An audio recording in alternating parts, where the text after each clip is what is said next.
ഇത് ലോക്സഭാ തെരഞ്ഞെടുപ്പുമായി ബന്ധപ്പെടുത്തിയിട്ട് അതിന്റെ തിരഞ്ഞെടുപ്പ് ഫലം, അതിന്റെ വിശദാംശങ്ങൾ സൂക്ഷ്മതലത്തിൽ തന്നെ സിപിഐഎമ്മിന്റെ സംസ്ഥാന സമിതി പരിശോധിക്കേണ്ടത്. ആ പരിശോധനയിൽ നമ്മുടെ ഇന്നത്തെ ഒരു പൊതുസ്ഥിതിയിൽ ഈ തെരഞ്ഞെടുപ്പ് നടന്നത് ഡൽഹിയിലേക്കുള്ള തെരഞ്ഞെടുപ്പാണ്. പിണറായി വിജയന്റെ കണ്ണാടിയിൽ കാണുന്ന പ്രതിച്ഛായയുമായി ബന്ധപ്പെടുത്തിയല്ല ഈ തെരഞ്ഞെടുപ്പ് നടന്നത്. നരേന്ദ്രമോദിയുടെ പ്രതിച്ഛായയെ സംബന്ധിച്ചാണ്. നരേന്ദ്രമോദി രാജ്യത്തുണ്ടാക്കിയ പ്രതിച്ഛായയെ സംബന്ധിച്ചും അതുണ്ടാക്കിയ ആപത്കരമായ അവസ്ഥയെക്കുറിച്ചുമാണ്. മതന്യൂനപക്ഷ ജനവിഭാഗത്തിന് നേരെ തുടർച്ചയായ കടന്നാക്രമണങ്ങൾ, അക്രമോത്സുകമായ പ്രചരണ രീതികൾ, ഇതായിരുന്നു കേന്ദ്ര ഗവൺമെന്റ്, അതിന്റെ പ്രധാനമന്ത്രി ഇവിടെ നടത്തിയിരുന്നത്. ആ പ്രതിച്ഛായയാണ് തെരഞ്ഞെടുപ്പ് കണ്ടത്, ജനങ്ങൾ കണ്ടത്. ലീഗേര് കണ്ടത് പിന്നെ പിണറായിയുടെ പ്രതിച്ഛായയാണെന്ന് എനിക്കറിഞ്ഞൂടാ. കേരളത്തിലെ ജനങ്ങൾ കണ്ടത് നരേന്ദ്രമോദിയുടെ, ഇന്ത്യയിലെ ജനങ്ങളും അങ്ങനെ തന്നെയാണ് കണ്ടത്. ആ നിലയിൽ തന്നെയാണ് തെരഞ്ഞെടുപ്പ് വിധിയും പൊതുവെ വന്നിട്ടുള്ളത്. ഇപ്പോൾ ഡൽഹിയിലേക്ക് നടക്കുന്ന, പാർലമെന്റിലേക്ക് നടക്കുന്ന ഒരു തെരഞ്ഞെടുപ്പാണ്. സമൂഹം പൊതുവെ വർഗീയവൽക്കരിക്കാൻ നരേന്ദ്രമോദിയുടെ ഒരു ദശാബ്ദകാലത്തെ ഭരണം നമ്മുടെ സമൂഹത്തെ പൊതുവെ വർഗീയവൽക്കരിച്ചിട്ടുണ്ട്. വലിയൊരളവ് മനുഷ്യരെ ചേരി തിരിച്ചിട്ടുണ്ട്. അപ്പൊ അതിന്റെ പ്രത്യാഘാതങ്ങൾ കേരളത്തിലുണ്ടായിട്ടുണ്ട്. പ്രതിഫലനം കേരളത്തിൽ കാണാൻ കഴിയും. അതുകൊണ്ടാണ് ഒരു സ്ഥലത്ത് ബിജെപിക്ക് കേരളത്തിൽ ജയിക്കാൻ കഴിഞ്ഞു. സമൂഹം വർഗീയവൽക്കരിക്കുകയാണ്. ഞങ്ങൾ അതിനെയാണ് ആശങ്കയോടുകൂടി കണ്ടത്. കേരളീയ സമൂഹം വർഗീയവൽക്കരിച്ചുകൂടാ, അത് ദോഷം ചെയ്യും.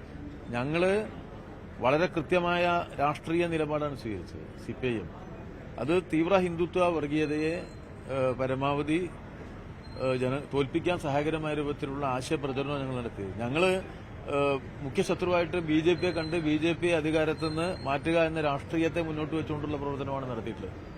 ഇപ്പോൾ ന്യൂനപക്ഷ വർഗീയതയുമായി ബന്ധപ്പെടുത്തി ഞങ്ങൾക്ക് നിലപാടുകളിൽ ചേട്ടല്ല.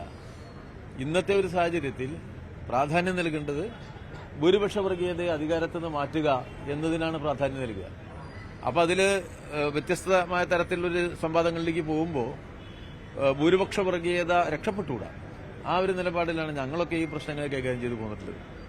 ബിജെപിയെ പരാജയപ്പെടുത്തുക എന്നുള്ള നിലയിലാണ്. പക്ഷെ നമ്മൾ കണ്ടത് ഈ വർഗീയവൽക്കരണത്തിന്റെ പ്രതിഫലനങ്ങൾ പല തരത്തിൽ കേരളത്തിലെ തെരഞ്ഞെടുപ്പ് കാണാൻ സാധിക്കും. അത് ഇപ്പോൾ ന്യൂനപക്ഷ മേഖലയിൽ വന്ന വോട്ടിന്റെ ഒരു പാറ്റേൺ നോക്കിയാൽ ആ പാറ്റേൺ പ്രത്യേക തരത്തിലുള്ളതാണ്. ചില നിയോജകമണ്ഡലങ്ങളിൽ ചില പിന്നോക്ക സാമൂഹ്യ ജനവിഭാഗങ്ങളുടെ വോട്ടിൽ വന്ന മാറ്റം നമുക്ക് കാണാൻ കഴിയും. അപ്പോൾ ഓരോ നിയോജകമണ്ഡലത്തിന്റെയും പ്രത്യേകതകളുണ്ട്. ഇപ്പോൾ ബിജെപി ജയിച്ചൊരു നിയോജകമണ്ഡലമുണ്ട്, അവിടെ കോൺഗ്രസിന് വോട്ടേ ഇല്ല, കാണാനില്ല. അതും ഈ തെരഞ്ഞെടുപ്പ് കണ്ട പ്രത്യേകതയാണ്. ഇതെല്ലാം നോക്കി മാത്രമേ നമുക്ക് തെരഞ്ഞെടുപ്പ് വിശകലനം നടത്താൻ കഴിയുള്ളൂ. ആ തെരഞ്ഞെടുപ്പ് വിശകലനം നടത്താതെ നമ്മുടെ ഒരു കൂട്ടം മാധ്യമ സുഹൃത്തുക്കൾ വളരെ മാന്യന്മാരായതുകൊണ്ട് ഞങ്ങളുടെ സിപിഎം നന്നായി കാണണമെന്നുള്ള അത്യാഗ്രഹം കൊണ്ടും ഈ അവരുടെ ഒരു മാധ്യമ വിചാരണ നടത്തിയിട്ടുണ്ട്. അത് അവരുടെ റിവ്യൂ, അത് സിപിഎമ്മിന്റെ റിവ്യൂ അല്ല.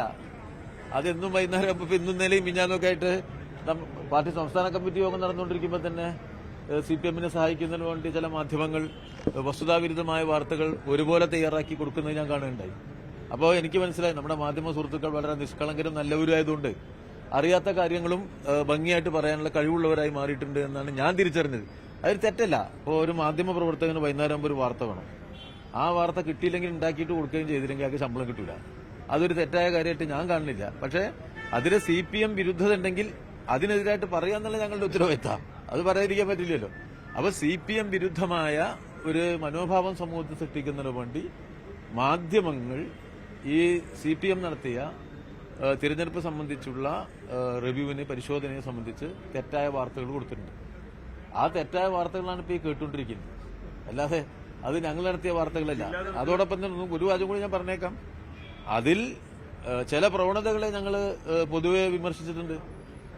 അതായത് പിന്നെ ഇതിനോടുള്ള പ്രതികരണങ്ങൾ പലതരത്തിൽ വരികയുണ്ടായി. ഈ മാധ്യമ സുഹൃത്തുക്കൾ മാത്രമല്ല, നമ്മുടെ ചില മാന്യ സുഹൃത്തുക്കളും ഇതേ തരത്തിൽ തന്നെ പ്രതികരിക്കേണ്ടായി.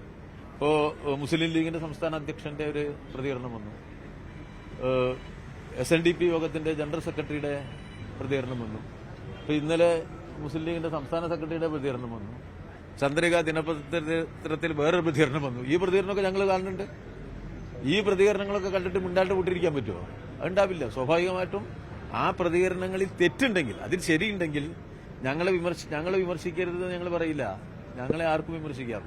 ഞങ്ങളെ പ്രതിപക്ഷത്തിന് വിമർശിക്കാം, മുസ്ലിം ലീഗിന്റെ സംസ്ഥാന അധ്യക്ഷന് വിമർശിക്കാം, SNDPയുടെ ജനറൽ സെക്രട്ടറിക്ക് വിമർശിക്കാം, മാധ്യമ സുഹൃത്തുക്കൾക്ക് വിമർശിക്കാം. ഞങ്ങളൊരു വിമർശനാതീതരായ ആളുകളെല്ലാം. അതിൽ ശരിയുണ്ടോന്നും ഞങ്ങൾ നോക്കും. അതിലൊന്നും ഒരു തെറ്റുമില്ല. വിരോധപരമായിട്ടല്ല ഞങ്ങൾ ഇത്തരം കാര്യങ്ങൾ കൈകാര്യം ചെയ്യും. മാധ്യമം അപ്പൊ അങ്ങനെ വന്നപ്പോൾ ഞങ്ങൾ നോക്കിയപ്പോൾ കണ്ട ഒരു പ്രത്യേകത, ഇപ്പൊ മുസ്ലിം ലീഗിന്റെ സംസ്ഥാന അധ്യക്ഷന്റെ ഒരു പ്രതികരണങ്ങളുണ്ട്. ആ പ്രതികരണത്തിന്റെ പ്രത്യേകത, നമ്മുടെ സമൂഹത്തിൽ പ്രവർത്തിക്കുന്ന മുസ്ലിം സംഘടനകളിലെ തീവ്ര വർഗീയ സ്വഭാവമുള്ള സംഘടനകൾ പറയുന്ന കാര്യങ്ങൾ തന്നെയാണ് CPM-നെതിരായിട്ട് ലീഗിന്റെ സംസ്ഥാന അധ്യക്ഷൻ പറഞ്ഞത്.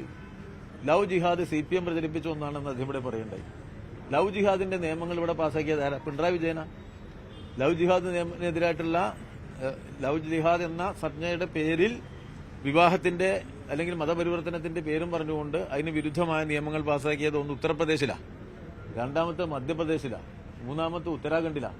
കേരളത്തിൽ അങ്ങനെ ഒരു നിയമം പാസ്സാക്കുകയോ ആരെങ്കിലും പറയുകയോ ചെയ്തതായിട്ട് കണ്ടിട്ടില്ല. ഞാൻ ആദ്യമായിട്ട് കേട്ടത് മുസ്ലിം ലീഗിന്റെ സംസ്ഥാന അധ്യക്ഷൻ CPM-നെ കുറ്റം പറയാൻ വേണ്ടി ആ പ്രയോഗം നടത്തിയപ്പോഴാണ്.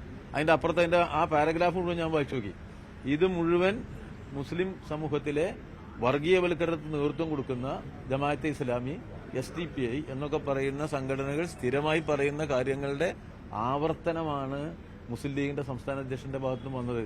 അതാണ് നമ്മൾ ശ്രദ്ധിക്കേണ്ട ഒരു കാര്യം. സമൂഹം തീവ്രമായി വർഗീയവൽക്കരിക്കുന്നതിൽ ആഹ്ലാദിക്കുന്നവരാണ് ഇവർ.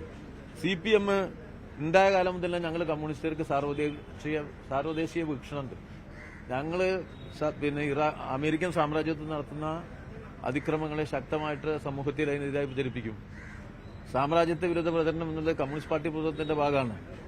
അതിന്റെ ഭാഗമായിട്ടാണ് പലസ്തീൻ ഇഷ്യൂ വന്നാലും, കുവൈത്തിന് നേരെ നമ്മുടെ സദ്ദാം ഹുസൈന് ഇറാഖിന് നേരെ നടത്തിയ അതിക്രമങ്ങളുടെ മുന്നിലും എല്ലാതരം അത്തരം സാമ്രാജ്യത്വം നടത്തുന്ന അതിക്രമങ്ങളെ ഞങ്ങൾ എല്ലാ കാലത്തും അപലപിക്കുന്നുണ്ട്.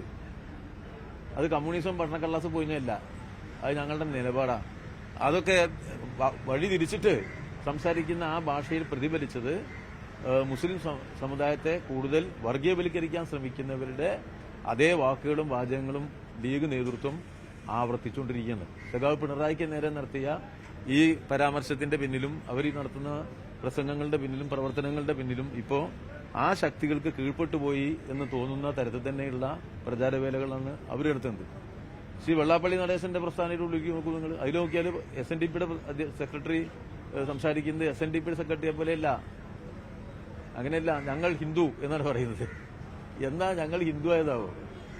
ഞങ്ങൾ ഹിന്ദു ആയത് സാമൂഹ്യ നവോത്ഥാന സമരങ്ങൾ ഇവിടെ നടന്നതിന്റെ ശേഷം.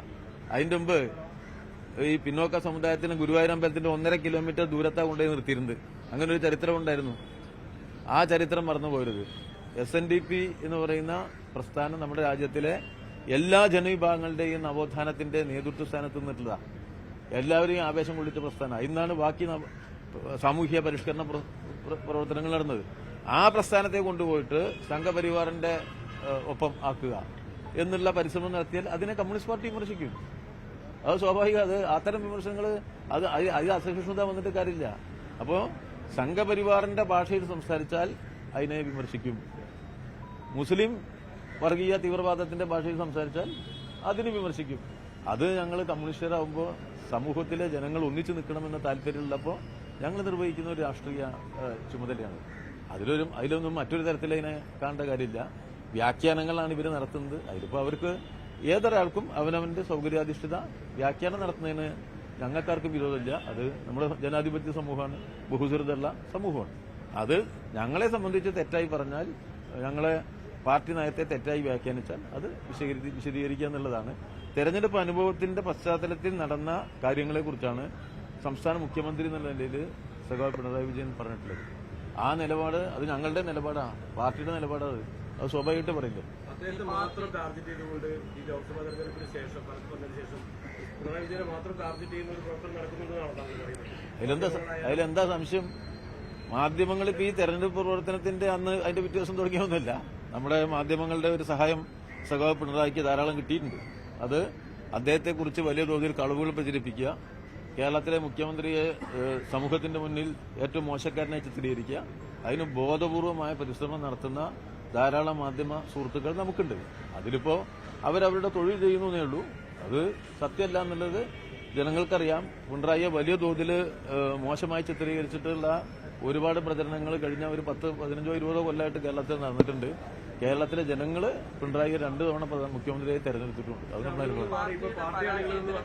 സമൂഹത്തിലുണ്ടായി വർഗീയ ചേരിതിരിവും അങ്ങനത്തെ കാര്യങ്ങൾ മാത്രമാണ്, അതോ പാർട്ടിക്കും സർക്കാരിന്റെ പ്രവർത്തനങ്ങൾക്കും ഇതിനൊന്നും ഒരു ഉണ്ടായിട്ടില്ല എന്നുള്ളതാണ്? അല്ല, ഇത് കേന്ദ്രത്തിലേക്കല്ലേ തെരഞ്ഞെടുപ്പ്? തെരഞ്ഞെടുപ്പ് ഡൽഹിയിലേക്കല്ലേ? നമുക്കൊരവസരം കിട്ടും. സംസ്ഥാനത്തിന്റെ ഗവൺമെന്റ് അതിന്റെ പ്രവർത്തനങ്ങൾ അതുമായി ബന്ധപ്പെടുത്തിയിട്ട് തെരഞ്ഞെടുപ്പ് 2 കൊല്ലം കഴിഞ്ഞാൽ വരുന്നുണ്ട്. അപ്പൊ നമുക്ക് ധാരാളമായിട്ട് ചർച്ച ചെയ്യാൻ പറ്റും. സ്വാഭാവികമായിട്ട് ഒരു തെരഞ്ഞെടുപ്പ് നടന്നാൽ അഭിപ്രായം പറയുന്നവർ എല്ലാ അഭിപ്രായം പറയില്ല. ഇതിപ്പോ നമുക്ക് അവരെ കുറ്റം പറയാൻ പറ്റും. അത് അവരുടെ താല്പര്യത്തിനും ചാരിതയ്ക്കും അനുസരിച്ചാ പറയട്ടെ. മറ്റു പാർട്ടികൾ വ്യത്യസ്തമായി ഇപ്പൊ CPM ആയാലും കൃത്യമായി ഇത് പരിശോധിക്കാറുണ്ട്, ജില്ലാ തലത്തിലായാലും പ്രാദേശിക തലത്തിലായാലും. ഈ പ്രാദേശിക ജില്ലാ തലത്തിലുള്ള പരിശോധനയിൽ എവിടെയും പിണറായി വിജയനെതിരെ അത്തരത്തിലൊരു വിമർശനം വന്നില്ല. താങ്കൾക്ക് ഉറപ്പ് പറയാൻ സാധിക്കും? ഞങ്ങളുടെ പാർട്ടി പറഞ്ഞാൽ എങ്ങനെയാ വെച്ചാല്, നിങ്ങൾ ഈ പത്രക്കാരുടെ ഒരു ഗുണം എന്താ വെച്ചാൽ ഞങ്ങളുടെ പാർട്ടിയെ കുറിച്ച് ഭയങ്കര അറിവുള്ള ആൾക്കാരൊക്കെ. എന്നെ അത്ഭുതപ്പെടുത്തുന്നതാണ് CPIM-നെ കുറിച്ചുള്ള കേരളത്തിലെ മാധ്യമങ്ങളുടെ അറിവ് നമ്മളെ അമ്പരപ്പിക്കുന്ന ഒരു തരം നല്ല അറിവാണ്. അപ്പോൾ ഞങ്ങളെ ചർച്ചാ രീതിയെ കുറിച്ച് അതിനെക്കുറിച്ചൊക്കെ ഉണ്ടാവും. പാർട്ടിയിൽ എന്തൊക്കെ ചർച്ച ചെയ്യാം, സൂര്യന് താഴെ എല്ലാ കാര്യവും CPM-ന്റെ കമ്മിറ്റി ചർച്ച ചെയ്യും. മനസ്സിലായില്ലേ? ഞങ്ങളെ എല്ലാം പാർട്ടി പരിശോധിക്കും.